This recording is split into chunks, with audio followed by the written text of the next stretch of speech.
a la primera carta del apóstol Pedro, en el capítulo 2,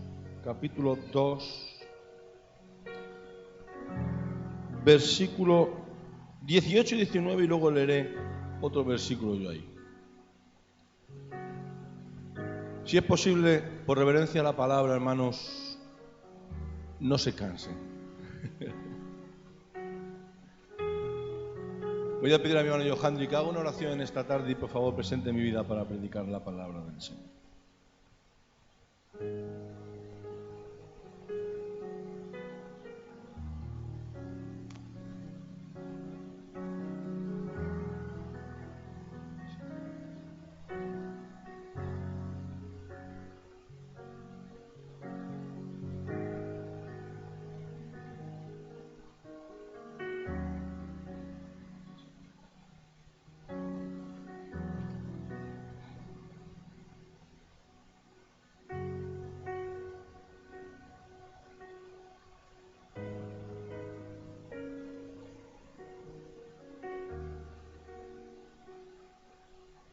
Amén. Miren, mis hermanos, dice la palabra del Señor, primera epístola de Pedro, capítulo 2, versículos 19 y 20. Porque esto merece aprobación.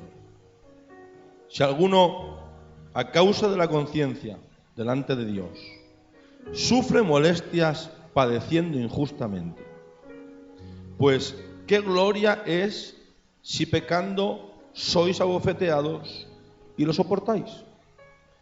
Mas si haciendo lo bueno sufrís y lo soportáis, esto ciertamente es aprobado delante de Dios. Amén. Toma tu asiento, hermano mío, hermana mía. Miren, yo tengo un título, yo no sé lo que predicaré, si estaré 5 o 10, no lo sé, ¿vale? Pero tengo un título que es una pregunta y creo que todos deberíamos hacerlo. Y es, ¿qué es de nuestras conciencias? ¿Qué es de nuestras conciencias? Miren lo que dice el capítulo 3 de esta misma carta. En el versículo 16 y 17 dice: teniendo buena conciencia, para que en lo que murmuran de vosotros como de malhechores, sean avergonzados los que calumnian vuestra buena conducta en Cristo. Porque mejor es que padezcáis haciendo el bien, si la voluntad de Dios así lo quiere, que haciendo el mal. Hermano, quiero decirte de que yo no sé si usted se ha preguntado ¿qué es la conciencia? ¿Usted se ha preguntado qué es la conciencia? Mire, le voy a decir más. De nada sirve a alguien conocer la palabra sin conciencia. ¿Cómo, pastor? Te lo voy a repetir. Y te voy a añadir algo más fuerte todavía. De nada le sirve a nadie conocer la palabra sin conciencia. Tiene más los 2 pies en el infierno que en el cielo. Miren, es más, le voy a decir algo. Por la conciencia nadie es salvo. Es por Cristo. Pero todo el que ha sido salvo tiene una conciencia sana. Miren, el poder hablar de la conciencia nos debe llevar a hablar del hombre. ¿Cómo? El poder hablar de la conciencia nos lleva a hablar del hombre. Y a la verdad creo, hermano, que pudiendo hablar de Dios aquí en el altar, hablar del hombre es ridículo. Pero hermanos, si nos paramos a pensar, incluso lo que dijo el salmista es verdad, ridículo. ¿Quién es el hombre para que Dios se acuerde de él? Y pudiendo hablar aquí de Dios, hablar del hombre es ridículo. Pero claro, hermanos, si nos paramos, hermanos, y nos detenemos a pensar ¿qué es el hombre? ¿Quién es el hombre? Las cosas cambian. ¿Por qué, pastor? Porque el hombre es una creación de Dios. Yo hubiese dicho ahí amén. El hombre es una criatura redimida. El hombre es un diseño a hechura de Dios. Es más, el hombre o la humanidad, o los redimidos, mejor dicho, de la humanidad, los que han aceptado a Cristo, son aquellos que han recibido una herencia de parte de Dios. Y hermanos, nos damos cuenta de la importancia que tiene el hombre dentro de la iglesia. Y creo que es bueno hablar de la conciencia del hombre para saber de quién se compone la iglesia. Yo digo eso, amén. Hermano, en la iglesia no hay príncipes ni princesas.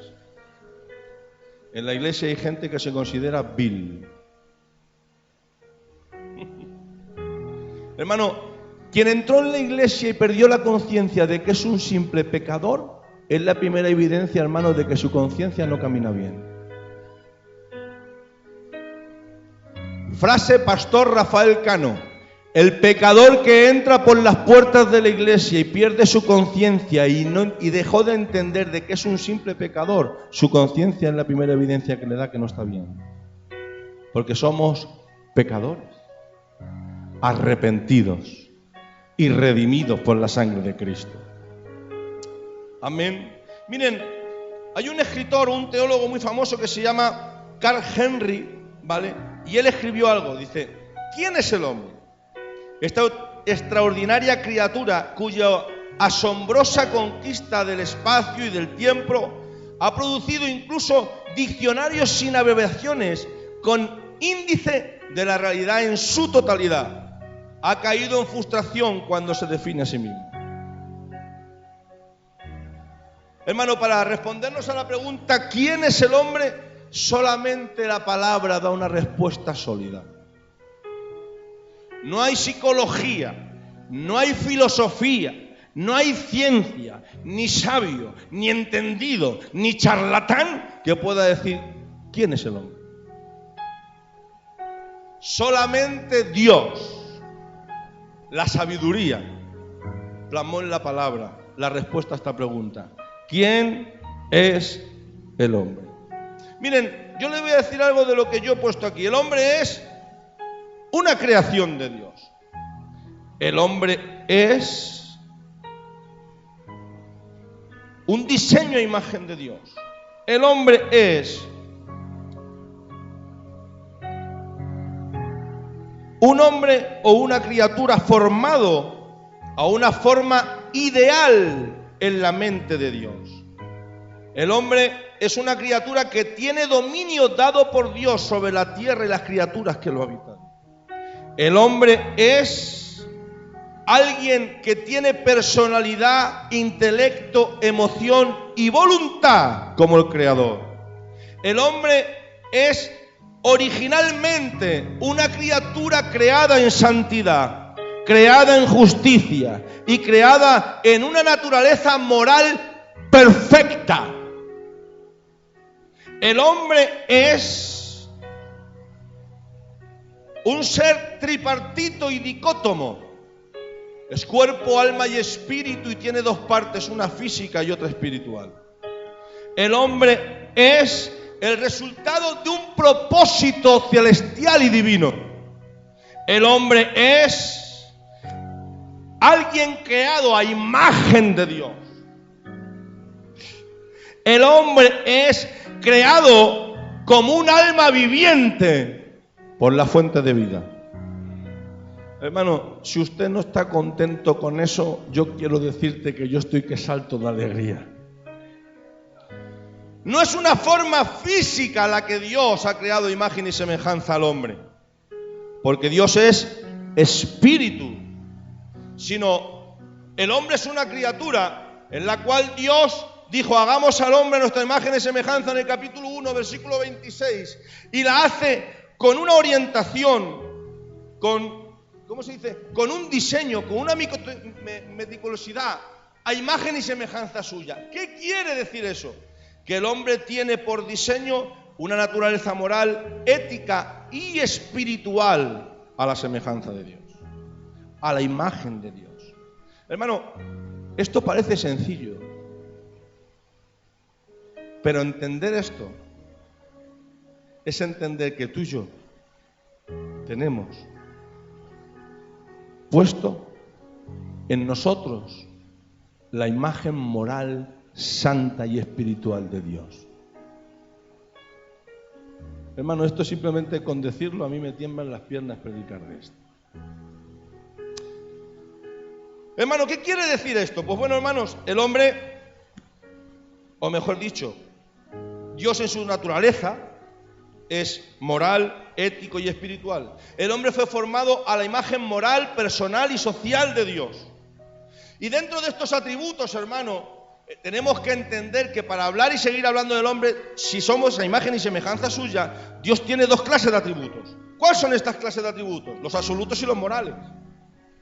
¿Cuáles son los absolutos? Omnipotencia, omnipresencia, eternidad, autoexistencia. ¿Cuáles son los morales? Santidad, misericordia, justicia, amor. Esos morales son los que Dios ha puesto en nosotros. Ningún hombre es eterno, ningún hombre a veces es omnipotente y ningún hombre es omnisciente. No, no. A nosotros ha puesto moralidad, justicia, santidad. Pero hermano, ¿de dónde procede la conciencia del hombre? Miren, el hombre cuando fue creado en el Edén, fue creado en perfección. Pero a través del pecado, ustedes saben lo que pasó. Pecó, y cuando pecó y dice la palabra, y cuando escuchó Adán la voz de Dios que lo llamaba del medio del huerto, ¿qué hizo Adán? ¿Qué hizo? ¿Y qué le respondió cuando le descubrió el Señor? Dice Adán, ¿quién te enseñó a esconderte? Dice, escuché tu voz y tuve miedo. Porque hubo algo dentro de él que le hizo de entender que lo que hizo estaba mal. A eso se le llama conciencia. La conciencia viene de dos atributos morales de Dios. Uno es justicia y otro es santidad. Por lo tanto, cuando tu conciencia no te lleva a la justicia, cuando tu conciencia no te lleva a ser moralmente santo, es porque lo que estás haciendo no le agrada a Dios. Y si lo permites, también. ¿Seguimos predicando 10 minutos más? ¿De dónde procede la conciencia? De estos dos atributos que te he dicho. Es más, todo ser humano los tiene. La conciencia. No hace falta ser cristiano para ser consciente de lo que está bien o está mal. Javi, un pecador, por ejemplo, una persona que roba a otra persona en un metro, sabe que está mal. Es más, el ladrón de la cruz sabía que estaba mal. El otro, bueno, ya sabéis la historia. Pero uno de ellos sabía que estaba mal y que estaba donde tenía que estar. Es más, la palabra en Romanos capítulo 2, versículo 12 al 16 dice: porque todos los que sin ley han pecado, sin ley también perecerán. Y todos los que bajo la ley han pecado, por la ley serán juzgados. Porque no son los oidores de la ley los justos ante Dios, sino los hacedores de la ley serán justificados. Versículo 14. Porque cuando los gentiles que no tienen ley hacen por naturaleza lo que es de la ley, estos, aunque no tengan ley, son ley para sí mismos, mostrando la obra de la ley escritas en sus corazones, dando testimonio su conciencia y acusándolos o defendiéndolos sus razonamientos en el día en que Dios juzgará por Jesucristo los secretos de los hombres conforme a mi evangelio. Mira cómo dice en traducción lenguaje actual. Déjame leértelo, ¿vale? Romanos capítulo... Aquí estamos. En el 2, en el 10, en el 12. Miren. Dice: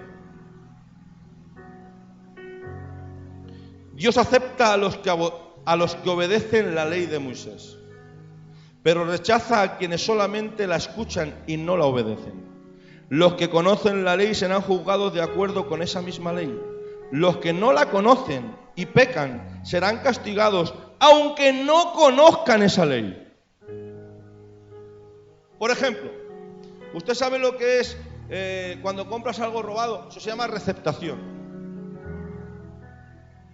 Tú compras algo que es robado, tú no sabes que es robado, te cuentan la milonga. Un móvil, 500 euros.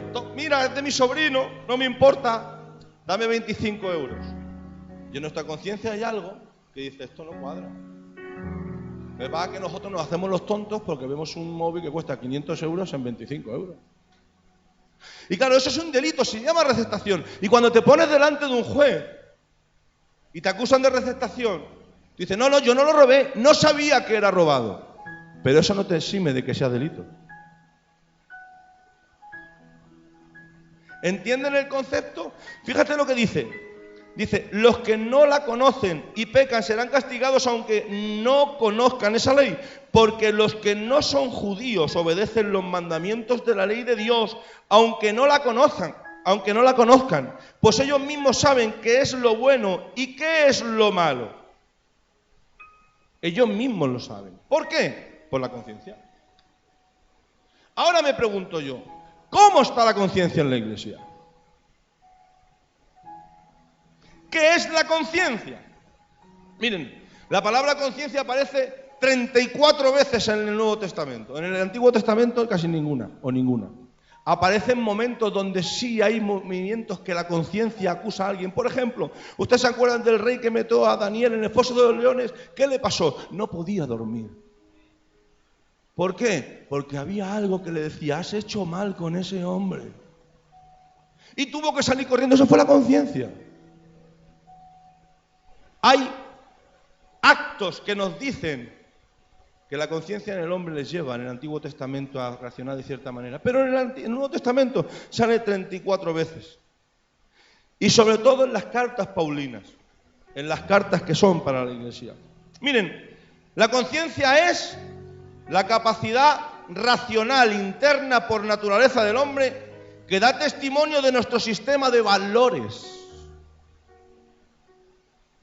¿Usted sabe lo que es un hombre sin valores? ¿Una mujer sin valores?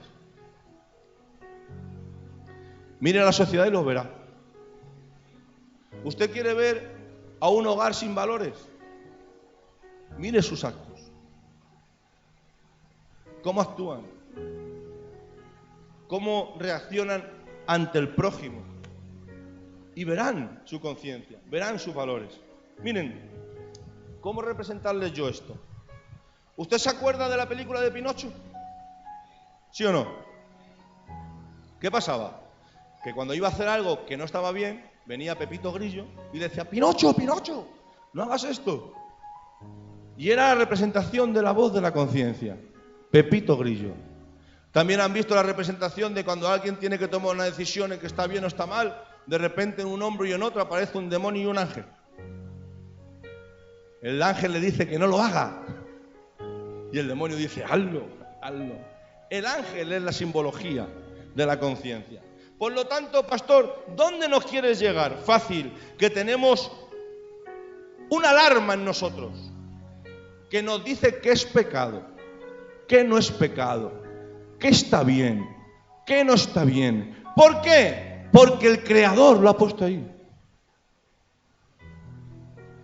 Por lo tanto, hermano, no podemos excusarnos. No podemos defendernos a nosotros mismos cuando hacemos algo que no está bien y lo intentamos ocultar. ¿Por qué, pastor? Porque no importa lo que vea el hombre. Lo que importa es lo que conoce Dios y con la intención que lo hacemos. Es la conciencia, la alarma nuestra que será nuestra acusación delante de Dios. Por eso Romanos capítulo 2 dice que Él en el día del juicio mostrará incluso hasta los pensamientos más ocultos. No hay pensamiento que esté en contra de la voluntad de Dios, que haya sido alarmado en nosotros, que tenga excusa. Por lo tanto, mi hermano y mi hermana, hagamos caso a la conciencia. Sensibilicemos nuestra conciencia. Mirad, ¿saben que hoy día ha sido muy dañada la conciencia? Y lo más fuerte es que la gente habla de conciencia. La gente te dice, por favor, si tienes una empresa, te dicen, o una fábrica te dice, por favor, ten conciencia medioambiental. Si vas al colegio, por favor, ten conciencia de género en los niños. Por favor, ten conciencia social. Únete a los diferentes movimientos o colectivos minoritarios porque hay que tener conciencia de derechos y libertades. Que Dios reprenda al diablo.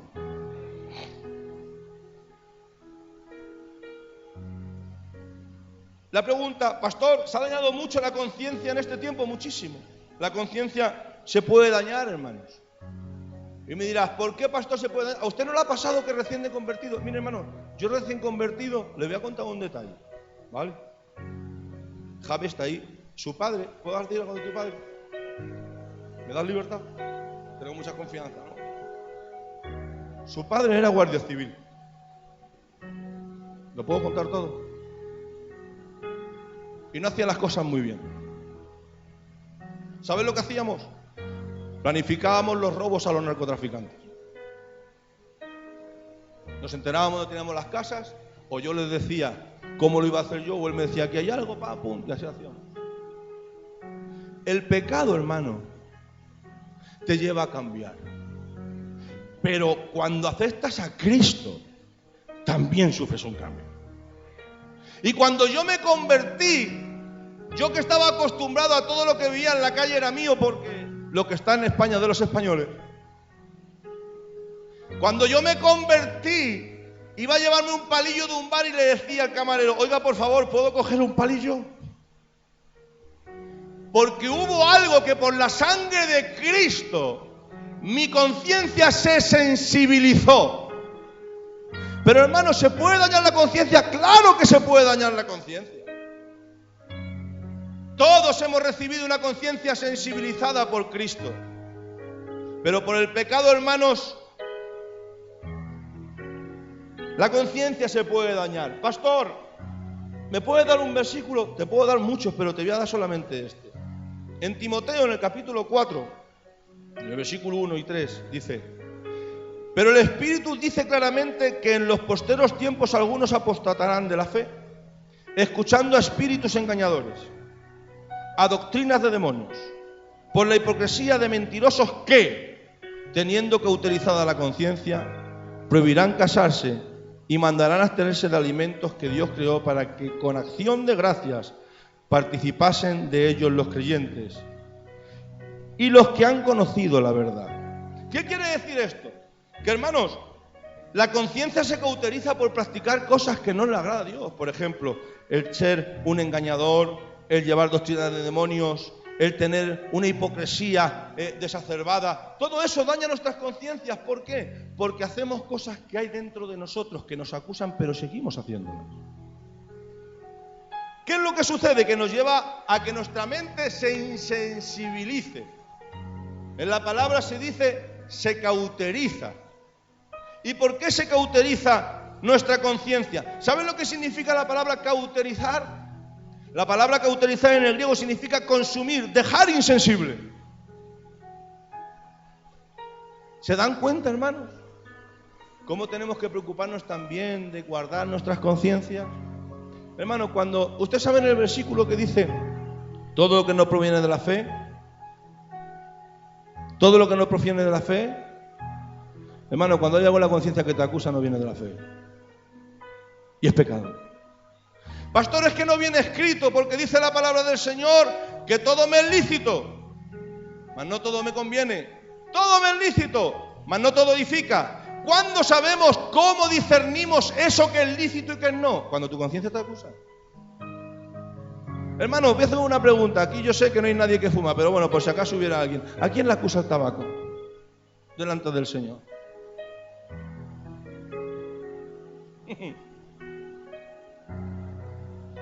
Pero el que tiene una adicción con el tabaco, cuando su conciencia está sensible y fuma, se quiere quitar de fumar. Pero como continúa fumando, esa conciencia se desgasta, se consume, se hace insensible y al final termina conviviendo con Dios y con un paquete de tabaco. ¿Se dan cuenta? Qué fácil es discernir cuando una cosa no le agrada al Señor.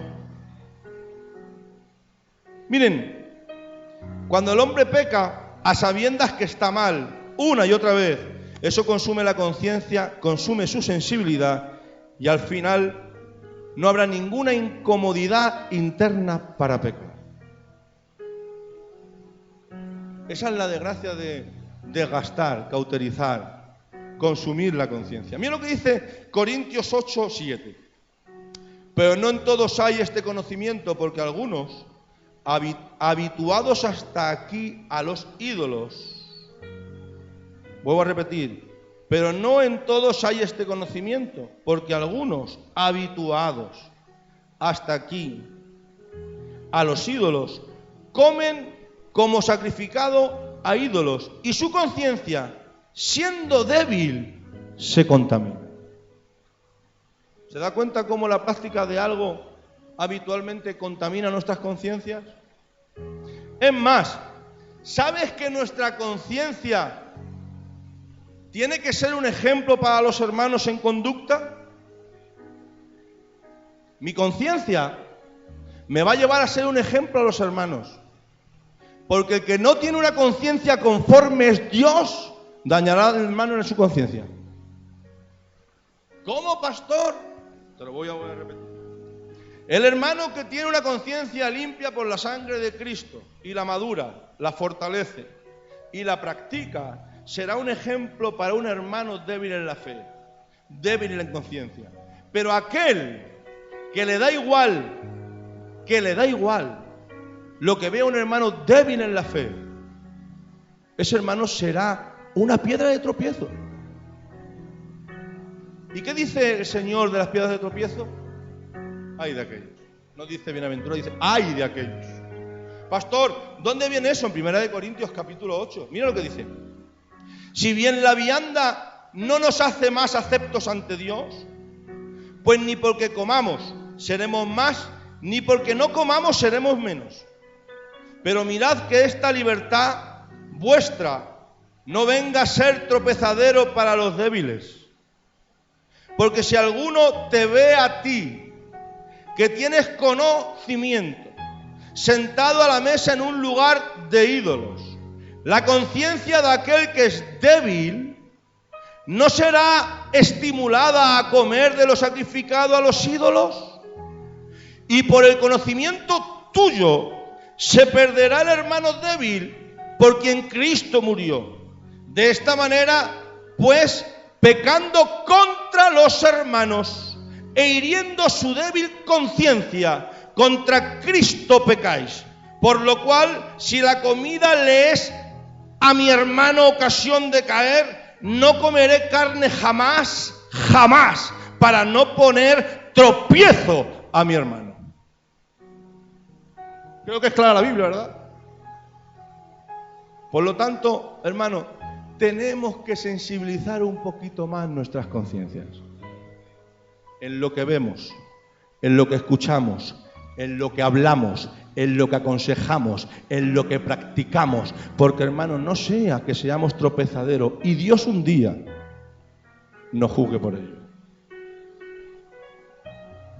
Porque, hermano, no dice dejaré de comer cuando el hermano no me vea. No dice eso. No comeré carne jamás. Por ejemplo, ¿cuántos saben de que los juegos de azar no le gustan a Dios? Yo lo sé. Los juegos de azar no le gustan a Dios. Es más, los juegos de azar producen una enfermedad que el Señor la reprenda en el nombre poderoso de Jesús, que es la ludopatía. ¿Vale?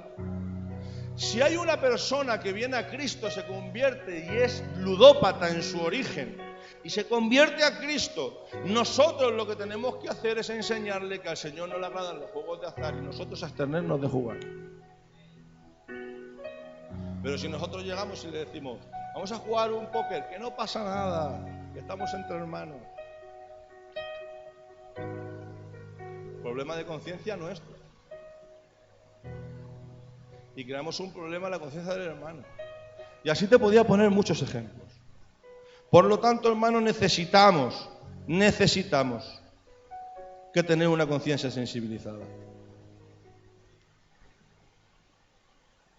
Miren, ¿sabes que una conciencia dañada puede hacer a alguien un perseguidor?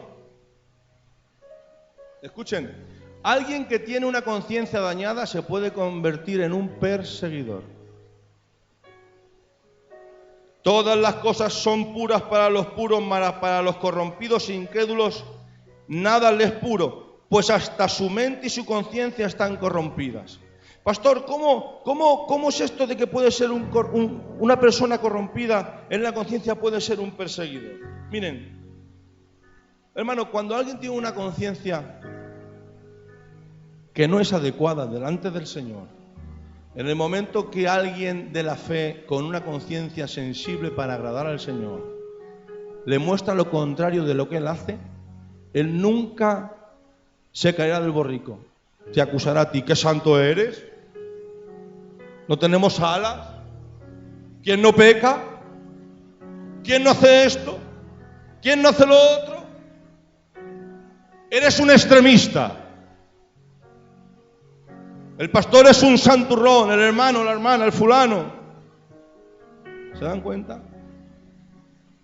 Sin embargo, cuando tu conciencia está sana, no hace falta que te diga nadie nada. Es más, el que tiene conocimiento y tiene una conciencia sana es ejemplo.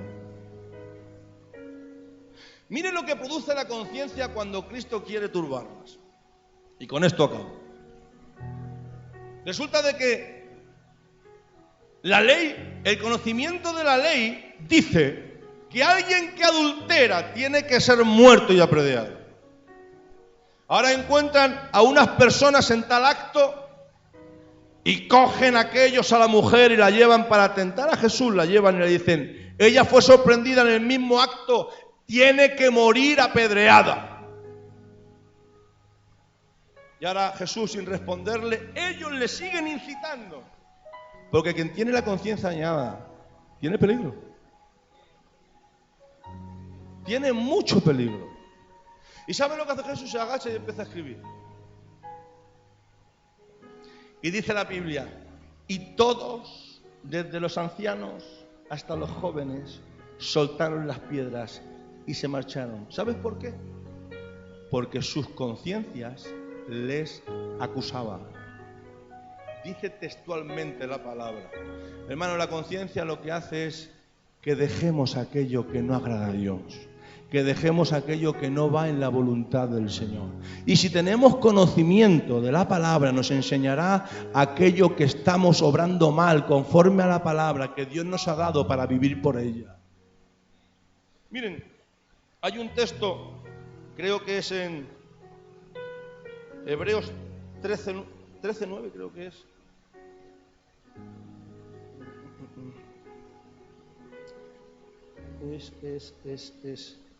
Me ha venido a la mente, a ver si le puedo leer, ¿vale?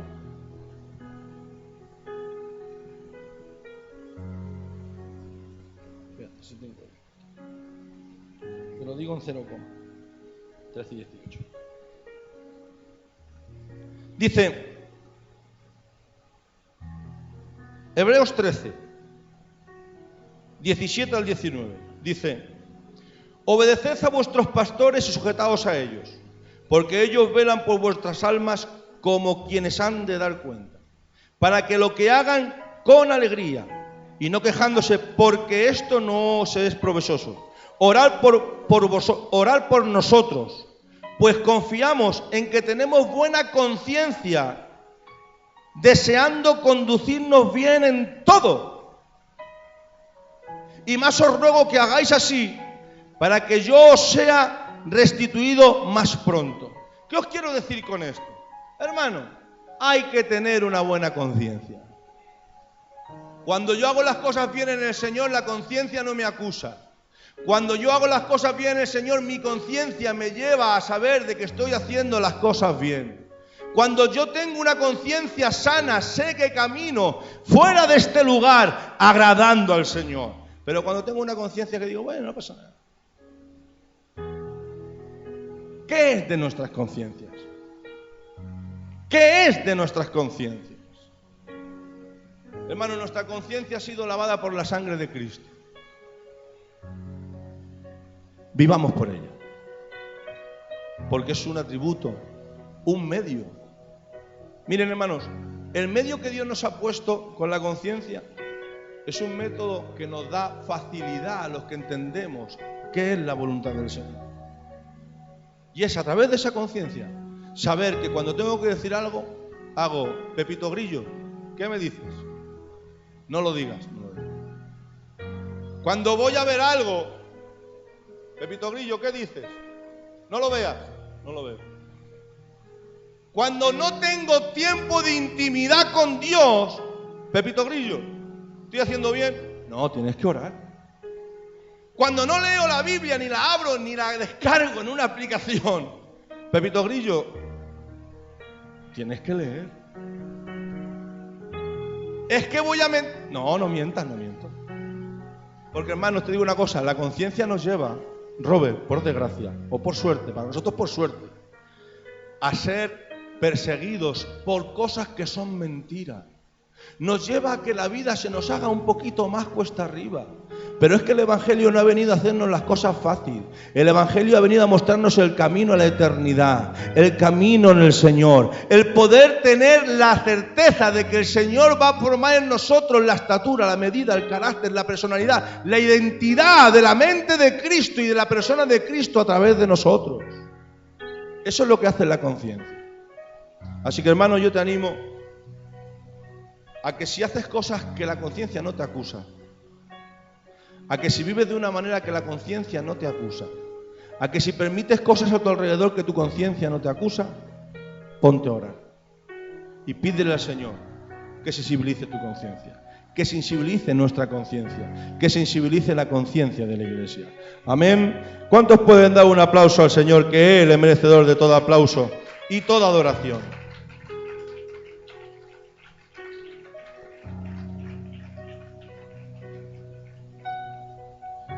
Bueno, mis hermanos, son 9:30, hoy he terminado en puntín.